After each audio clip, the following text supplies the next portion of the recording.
Imagine this. You open your wallet and find just Rs 1,000 sitting there. Not a huge amount, not life-changing, not something that screams investment opportunity. So what do most people do? They either spend it or ignore it. Because somewhere deep down, we've been taught this quiet belief. Investing is only for people with big money. But what if that belief is the exact thing keeping you broke? What if Rs 1,000 is actually enough to start building real wealth? And more importantly, what if starting small is actually better than waiting to start big? Let's be honest. Most people delay investing for one simple reason. They think they need more money to begin. They tell themselves things like, I'll start when I have Rs 50,000. I'll invest after I get a better job. I'll think about it later. But here's the problem. Later never comes, because when people do earn more money, they also spend more. Lifestyle upgrades kick in, expenses grow quietly, and investing, it keeps getting postponed. This is called a psychological trap known as the threshold illusion. We believe there's a minimum amount required to start something meaningful. But in reality, there is no magic number, because wealth is not built by how much you start with. It's built by how early you start and how consistently you continue. Let's break this down simply. Imagine two people. Ali and Hassan. Ali starts investing Rs 1,000 every month at age 22. Hassan waits because he thinks Rs 1,000 is too small. He finally starts investing Rs 10,000 every month at age 30. Now logically, Hassan is investing way more money, right? But here's where things get interesting. Ali has something Hassan doesn't, time. And time is the most powerful force in investing because of something called compounding. Think of compounding like a snowball. At first it's tiny, almost insignificant, but as it rolls it picks up more snow, and suddenly it becomes massive. The same happens with money. When you invest, your money earns returns. Then those returns start earning their own returns. And over time, as it grows faster and faster. So that small Rs 1,000, it's not just Rs 1,000. It's the beginning of a snowball. Now let's make it even simpler. Imagine planting a tree. If you plant it today, it will take years to grow. At first it looks like nothing is happening, just a small plant, but underground roots are forming.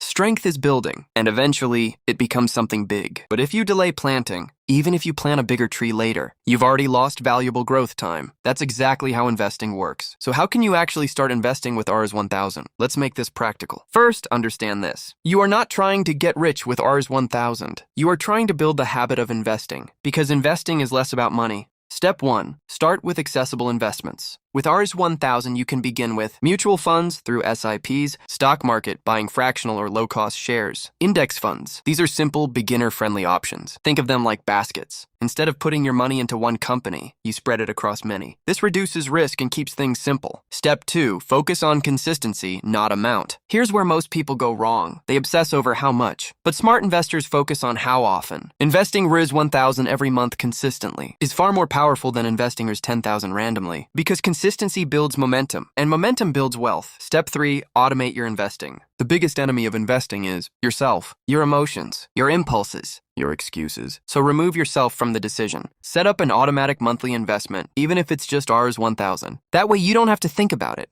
It just happens, like a silent system working in the background. Step 4. Ignore short-term noise. This is very important. When you start investing, you'll see ups and downs. Sometimes your Rs 1,000 might become Rs 950, and you'll feel like you're losing money. This is where most beginners panic and quit. But here's the truth. Short-term fluctuations are normal. Think of it like your weight. It doesn't go down every single day. But over time, with consistency, progress happens. The same applies to investing. Now let's talk about something deeper. Why do people struggle so much to start investing? It's not because they lack money. It's because of how they think about money. Most people see money as something to use, to spend, enjoy, and solve immediate problems. Very few people see money as something to grow. This difference in mindset changes everything, because when you see money as a tool for growth, even Rs 1,000 becomes an opportunity. There's also another psychological factor at play. It's called present bias. We naturally prioritize immediate rewards over future benefits. So spending Rs $1,000 today feels more satisfying than investing it for the future, because the reward is instant. But investing requires patience, delayed gratification, and that's uncomfortable. But here's the twist. People who learn to delay gratification are the ones who build real wealth, not because they earn more, but because they think differently. They train themselves to value the future more than the present. Another insight, starting small removes fear. When you invest Rs 1,000, you're not risking your life savings. You're learning, you're experimenting, you're building confidence. And confidence is what allows you to invest larger amounts later. So ironically, starting small is not a limitation. It's an advantage. Practical takeaway. So what should you actually do after watching this? Keep it simple. Start today. Not next week, not next month.